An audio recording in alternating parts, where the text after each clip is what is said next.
एक गहरी सांस लीजिए और अपने सपनों की उस जिंदगी को देखिए जो आपको रातों को सोने नहीं देती। हाँ, वो ड्रीम लाइफ जिसमें आपके पास दुनिया की हर वो चीज है जिसे दौलत खरीद सकती है।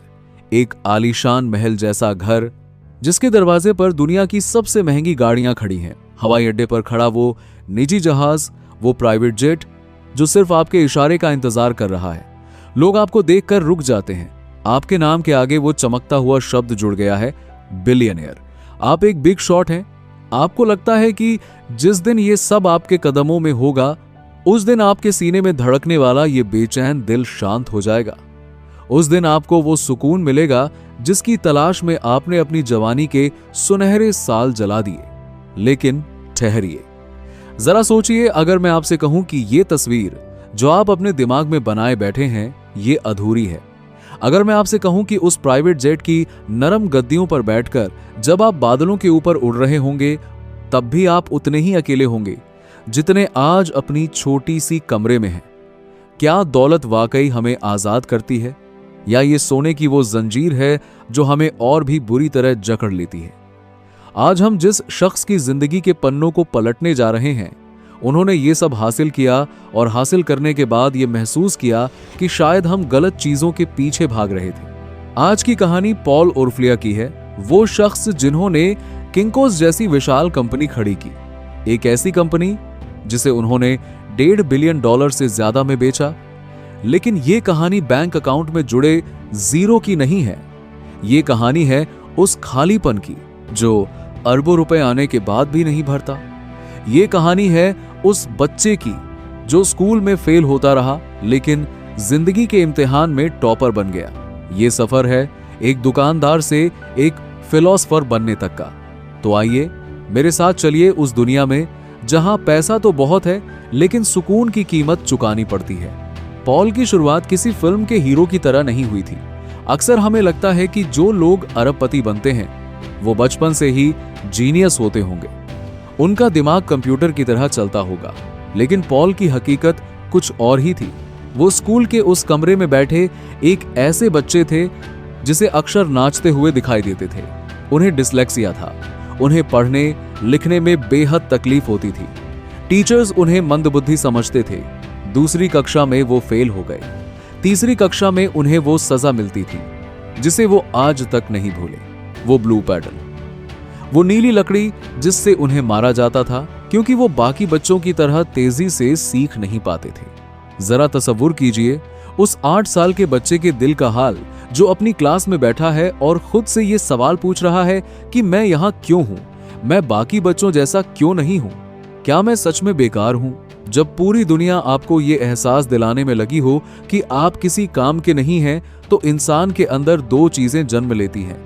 या तो वो टूटकर बिखर जाता है या फिर उसके अंदर एक ऐसी आग पैदा होती है जो पूरी दुनिया को राख करने की ताकत रखती है। पॉल के अंदर वो आग थी। उन्होंने तय किया कि अगर वो स्कूल की किताबी दुनिया में नहीं जीत सकते तो वो उस दुनिया में जीत कर दिखाएंगे जहां किताबें नहीं बल्कि हौसला चलता है। उन्होंने देखा कि इस दुनिया में कामयाब होने के 2 ही रास्ते हैं। या तो आप पढ़ लिख कर डॉक्टर या वकील बन जाएं, जहां आपकी डिग्री आपकी पहचान हो, या फिर आप पैसे के खेल को समझ लें। पॉल ने दूसरा रास्ता चुना। उन्होंने बिजनेस को चुना, लेकिन उनका बिजनेस करने का तरीका किसी MBA ग्रेजुएट जैसा नहीं था। उनका तरीका किसी कलाकार जैसा था, किसी आर्टिस्ट जैसा। वो कहते हैं कि बिजनेस एक आर्ट फॉर्म है, बिल्कुल वैसे ही जैसे दा विंची की कोई पेंटिंग। इसमें कभी भी कुछ नया किया जा सकता है, ये कभी मुकम्मल नहीं होता, हमेशा सुधार की गुंजाइश रहती है। इसी सोच के साथ उन्होंने एक छोटी सी फोटोकॉपी की दुकान से शुरुआत की। वो दुकान जो कॉलेज के पास एक गैराज में शुरू हुई थी, धीरे धीरे एक एम्पायर में बदल गई। लेकिन कैसे? क्या ये सिर्फ किस्मत थी? नहीं, ये नजरिया था। पॉल कहते हैं कि वो हमेशा चीजों को वहां से देखते थे जहां से कोई और नहीं देखता था। जब बाकी लोग दुकान के अंदर खड़े होकर सोचते थे, पॉल सड़क के उस पार खड़े होकर अपनी दुकान को देखते थे। वो ग्राहक की आंखों से दुनिया को देखते थे। उन्होंने देखा कि लोग लाइन में खड़े हैं, परेशान हैं। उन्होंने सोचा कि अगर मैं इनकी परेशानी को थोड़ा सा कम कर दूं तो ये मुझे अपना दिल दे देंगे। उन्होंने देखा कि प्रोफेसर्स के पास बच्चे आखिरी रात को आते हैं नोट्स लेने के लिए और नोट्स खत्म हो जाते हैं। पॉल ने वहां एक मौका देखा। उन्होंने वो किया जो किसी ने नहीं सोचा था। वो छोटी छोटी चीजें जिन्हें हम नजरअंदाज कर देते हैं, पॉल ने उन्हीं में अपना खजाना ढूंढा। वो कहते हैं कि बिजनेस फैसले मार्जिन्स पर लिए जाते हैं।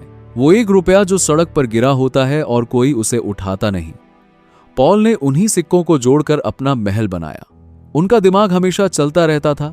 वो कभी एक जगह टिकते नहीं थे। वो अपने स्टोर्स में घूमते रहते थे, लोगों से बात करते थे, उनकी आंखों में देखते थे। वो जानना चाहते थे कि एक मैनेजर की आंखों में वो चमक है या नहीं जो धंधे को बड़ा बनाती है। लेकिन दोस्तों, सफर सीधा नहीं होता। जैसे जैसे किंकोज बड़ा हुआ, वैसे वैसे जिम्मेदारी का बोझ भी बढ़ता गया। एक दुकान से शुरू हुआ सफर 25,000 कर्मचारियों तक पहुंच गया। सोचिए जरा, 25,000 लोग और उनके परिवारों की जिम्मेदारी आपके कंधों पर। हर फैसला जो आप लेते हैं वो हजारों लोगों की जिंदगी पर असर डालता है। पॉल कहते हैं कि जवानी में जिम्मेदारी लेना कूल लगता है। हमें लगता है कि हम बॉस हैं, हम लीडर हैं। लेकिन जैसे जैसे उम्र बढ़ती है, वही जिम्मेदारी एक बोझ बन जाती है। एक ऐसा बोझ जो आपको रात भर सोने नहीं देता।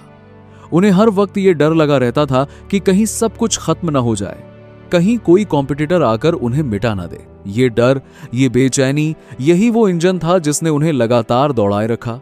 पॉल कहते हैं कि एंजाइटी और एम्बिशन, यानी बेचैनी और महत्वाकांक्षा, ये दोनों सगे भाई हैं। अगर आपके अंदर बेचैनी नहीं है तो आप कभी बड़ा नहीं कर पाएंगे। लेकिन यही बेचैनी आपको अंदर से खोखला भी कर देती है। उनके पास पैसे थे, शोहरत थी, लेकिन सुकून नहीं था। गर्दन में दर्द रहता था, नींद नहीं आती थी, पेट में गैस बनी रहती थी। स्ट्रेस का जहर धीरे धीरे उनके शरीर को खा रहा था। और फिर वो दिन आया जब उन्होंने फैसला किया। उन्होंने अपनी कंपनी बेच दी। $1.5 बिलियन से ज्यादा की डील। जिस दिन वो डील हुई, उस दिन क्या हुआ? क्या उन्होंने जश्न मनाया? क्या उन्होंने दुनिया को चीख कर बताया? नहीं। उस दिन उन्होंने राहत की सांस ली। उन्हें ऐसा लगा जैसे उनके सीने से हजारों किलो का वजन हट गया हो। वो सड़क पर चले और पहली बार उन्हें हवा में एक अलग सी ठंडक महसूस हुई। वो आजाद थे। लेकिन यहीं पर इंसान की फितरत उसके सामने आ खड़ी होती है। जेब में जब अरबों रुपए आए तो दिमाग ने कहा कि अब तुम बिग शॉट बन गए हो, अब तुम्हें दुनिया को दिखाना होगा कि तुम कौन हो। और यही वो मोड़ है जहां पॉल ने वो गलती की जो हम में से अक्सर लोग करते हैं। उन्होंने सोचा कि खुशियां खरीदी जा सकती हैं। उन्होंने एक $22 मिलियन का हवाई जहाज खरीदा, एक प्राइवेट जेट। क्यों? बस इसलिए ताकि वो खुद को इंपॉर्टेंट महसूस कर सकें, ताकि वो लोगों को दिखा सकें कि देखो, वो लड़का जो स्कूल में फेल हुआ था आज कहां पहुंच गया है। लेकिन वो जहाज उनकी आजादी का प्रतीक नहीं बना, बल्कि उनकी नई कैद बन गया। उस जहाज को जस्टिफाई करने के लिए उन्हें जबरदस्ती यहां वहां उड़ना पड़ता था, फालतू के प्रोजेक्ट बनाने पड़ते थे। वो कहते हैं कि वो जहाज मुझे नहीं मिला था, बल्कि उस जहाज ने मुझे खरीद लिया था। चीजें, ये बेजान चीजें जिन्हें हम शौक से अपने घर में लाते हैं, धीरे धीरे हमारी मालिक बन बैठती हैं। हम इनकी देखभाल में, इनकी सुरक्षा में अपनी जिंदगी का कीमती वक्त लगा देते हैं। पॉल ने महसूस किया कि बिग शॉट बनना एक बहुत महंगा सौदा है, सिर्फ पैसों से नहीं बल्कि सुकून से भी। उन्होंने देखा कि जब आप दिखावे की दुनिया में कदम रखते हैं तो आपके आसपास लोग तो बहुत होते हैं, लेकिन दोस्त कोई नहीं होता। लोग आपकी कामयाबी से खुश नहीं होते, बल्कि आपसे जलते हैं। वो जलन उनकी आंखों में साफ दिखाई देती है। पॉल की कहानी में एक बहुत ही गहरा सच छुपा है जो उन्होंने अपने जीवन के उतार चढ़ाव से सीखा। वो कहते हैं कि हमारे अंदर हमेशा एक लड़ाई चलती रहती है।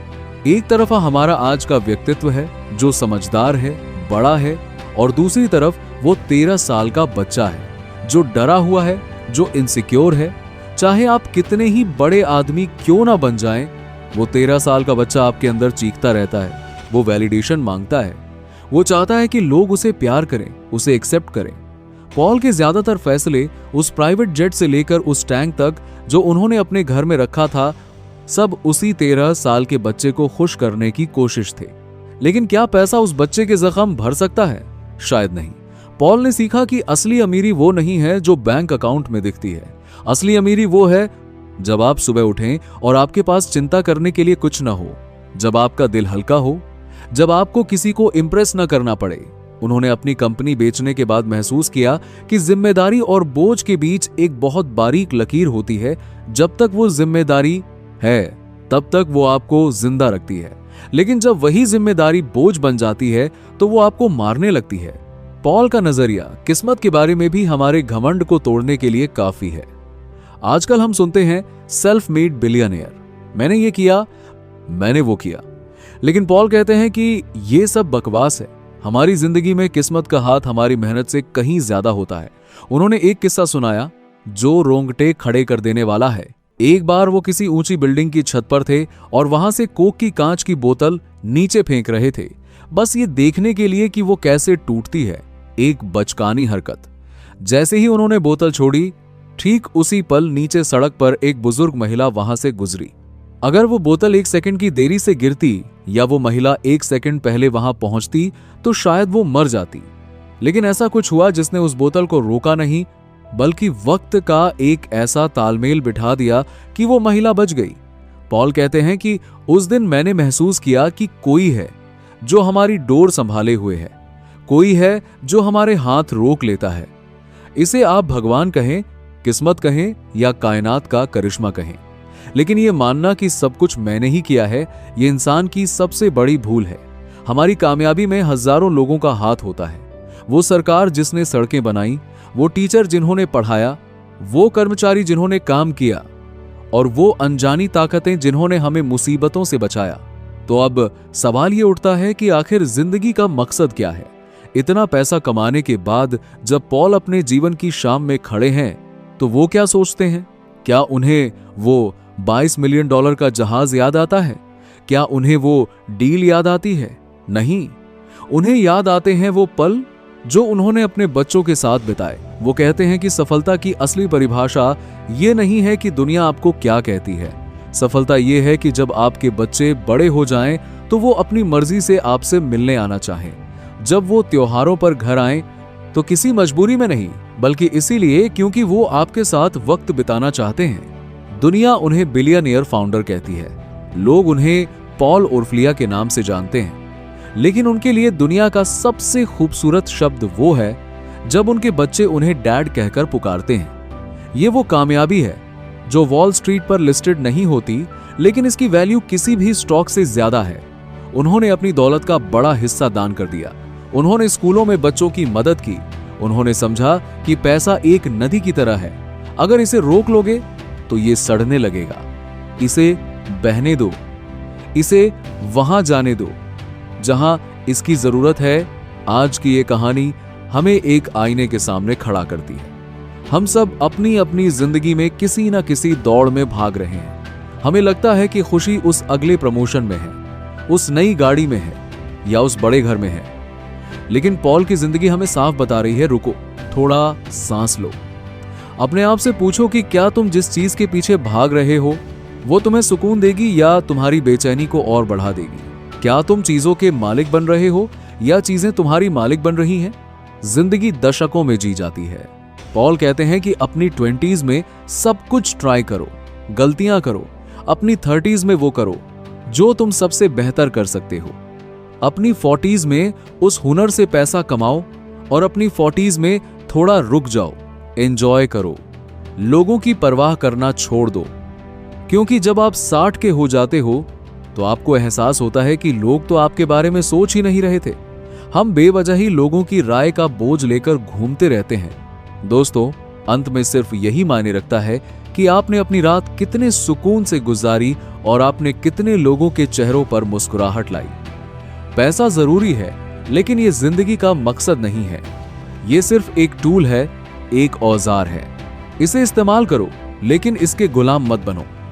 अपने अंदर के उस 13 साल के बच्चे को गले लगाओ और उससे कहो कि तुम जैसे हो वैसे ही बहुत अच्छे हो। तुम्हें किसी को कुछ साबित करने की जरूरत नहीं है। तुम्हारी कीमत तुम्हारे बैंक बैलेंस से नहीं, बल्कि तुम्हारे किरदार से है, तुम्हारी नीयत से है।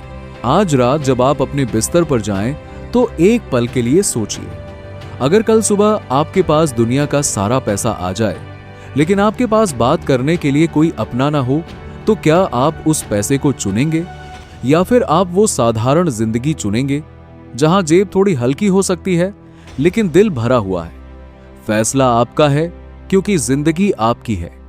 और याद रखिए, बिजनेस हो या जिंदगी, नियम वही है जो पॉल ने सिखाया। खुले दिमाग से देखो, अपनी गलतियों पर हंसना सीखो और कभी भी खुद को इतना सीरियस मत लो कि जिंदगी का मजा ही खत्म हो जाए। बस यही वो राज है जो एक आम इंसान को खास बनाता है। यही वो नजरिया है जो एक दुकानदार को फिलॉसफर बनाता है। और शायद यही वो रास्ता है जो हमें उस सुकून की तरफ ले जाता है जिसकी तलाश हम सबको है। तो चलिए आज से एक नई शुरुआत करते हैं। पैसों के पीछे नहीं, खुशियों के पीछे भागते हैं, क्योंकि अंत में जब पर्दा गिरता है तो तालियां बैंक बैलेंस के लिए नहीं बल्कि आपके किरदार के लिए बजती हैं। तो कमेंट में सिर्फ इतना लिख दीजिए कि आपने क्या महसूस किया। चैनल सब्सक्राइब कर लें और बेल आइकन दबा दें। धन्यवाद।